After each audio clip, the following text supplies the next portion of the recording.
ICT traders, my journey to consistent profitability was painful. Yours doesn't have to be. Within 10 minutes, I'm going to give you the top 5 things I would do if I were to start trading from scratch. By religiously focusing on these 5 knowledge bombs, within 30 days, you will accelerate your trading journey. Stay to the end and I'll give you 2 extra bonus tips that I wish I knew before I started trading.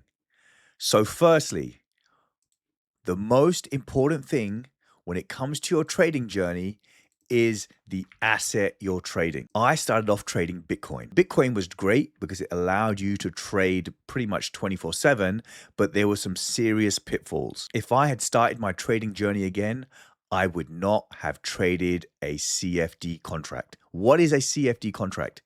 A CFD is essentially where the price of the asset is not dictated by a central exchange, but by your broker. CFDs give you scam prices. The spreads are wide, prices are unregulated, and price action tends to be manipulated. I would have started off with trading futures only. With a futures asset, you can guarantee that you're getting a true price, you'll get better fills, and you are trading exactly the same asset as institutional traders from investment banks and hedge funds. Now, when it comes to futures, if I were to start my trading again, I would only focus on NQ and ES. Yes, you see me trade oil, you see me trade gold, you see me trade silver and gasoline. However, focus on NQ and ES. Why those 2 assets?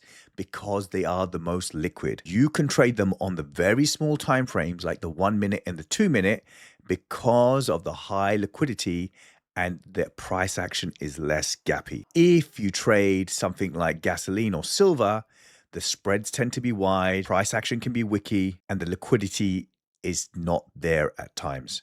So firstly, only focus on NQ and ES. Second, time. If I were to start my trading again, I would only trade when institutional players are also in the market. I would not be trading during the Asia session because NQ and ES is more likely to consolidate during the Asia session because traders at Goldman Sachs, JP Morgan, Merrill Lynch, they are not in the office yet. And clients in the US and the UK probably aren't sending in their orders. If I were to start my trading again, I would only trade during regular trading hours. Specifically, what is the earliest I would start taking trades? I would start taking trades from the open. However, the open is extremely volatile. As the single stock market opens, all those prices feed into futures. Therefore, I would wait until either 10 a.m. or 10:30 a.m. once price action has calmed down and the true direction becomes apparent before I start putting on trades. So we've discussed time, we've discussed price. Now, trading is not just about what you see on the charts. It's about the economic data and the macro events that are taking place. If I were to start my trading again, I would be focused on the economic calendar, plus any earnings release announcements. Prices move due to data. If there is a significant data event that's going to be released, such as CPI or the Fed chairman speaking or unemployment claims data coming out, traders tend to wait until that data is released before they start trading. You do not want to be front running these institutional traders because price is likely to consolidate as liquidity drops. And then as the news hits the market, these big trades during these low liquidity conditions will produce massive runs on both sides of liquidity. Wait for economic data to be released before you start trading. 4, when it comes to developing the skill of trading, I would make it as repetitive as possible. I would trade the same time and the same assets every single day. I don't care when you're trading so much as long as you are getting reps in at the same time.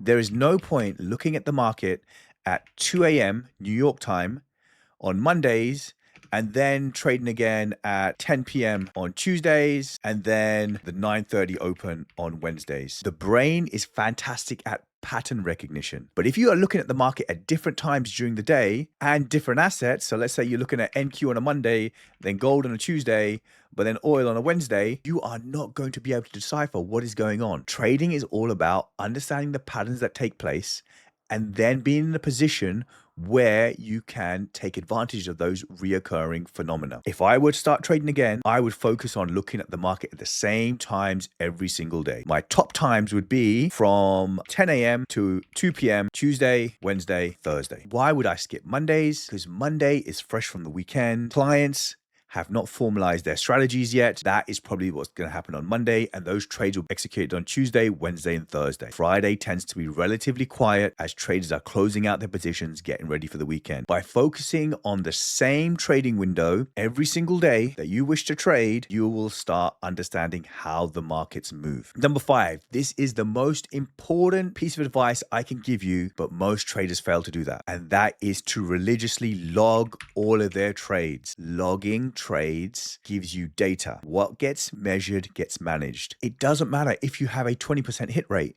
As long as you log your trades and log every aspect of that trade, you can slowly improve. You may find that your target for your trading is 5R on every trade. But if you then log your trades, you may realize that if you were to reduce your risk to return to 3R, you would be more profitable. Similarly, if you were trading 5 days a week, but were religiously logging your trades, over the course of a few months, you will be able to find the days of the week that you are most profitable. And maybe for you, for your particular trading strategy, Tuesdays, Wednesdays, Thursdays are best for you. Logging your trades is the single most important way to get better. And if you consistently log your trades for 30 days straight, I guarantee you will find ways to improve your trading edge. Now, TradeZilla is the best piece of software which allows you to log your trades. If you'd like a 10 or 20% discount to a TradeZilla membership, there's a link in the description to this video. Now for my bonus tips. Trading is heavily influenced by emotion, greed, and fear. While you're a developing trader, I want you to have a fixed TP target. I don't want you to be reaching for liquidity. I don't want you to be second guessing where you're going to take profit and then extending it, because what can happen is when you're on a winning streak, you may start extending the level at which you TP, and this will start to hurt your profitability. To begin with, I want you just to focus on a 2RR win rate. It doesn't matter if price runs 10RR after you TP. Just focus on the 2RR. Get those home runs. This will also build confidence in your trading system. After logging your trades for 30 days, you can then see whether that 2RR strategy is optimal for your trading. Maybe you want to extend your TP to 3RR, and that's more profitable. Or maybe your trading strategy has a super high win rate if you only go for 1.5RR. But to begin with, you need to consistently log your trades. But to begin with, you need a consistent take profit target so you don't allow emotion to destroy your trading. Now, finally, and this is probably the most important tip, I want you to have a fixed risk per trade, because there's nothing worse than spending days, weeks, and months slowly increasing the capital of your account by winning trades and then taking a few trades with extra capital and then making losses. Only by having a fixed risk per trade and then logging those trades over the long run will you be able to see whether your trading strategy is successful or not. I recommend, if you're using real capital, do not risk more than 0.5% of your capital per trade. This gives you so much runway to improve your trading strategy while you're in those early stages of discovering what works for you. And then as you improve, you can increase that to 1%. And potentially, once you become a consistently profitable trader, you can go to the 2% target. If I were to go back in time and tell my younger self exactly what I need to do to accelerate my trading journey, these are the 7 tips I would relay. If I've missed any tips, then drop them in the comments below. If you want me to teach you exactly how I trade my golden bullet and rabbit hole trading models for index futures, metals, energies, currencies, and crypto, there's a link to my mentorship below.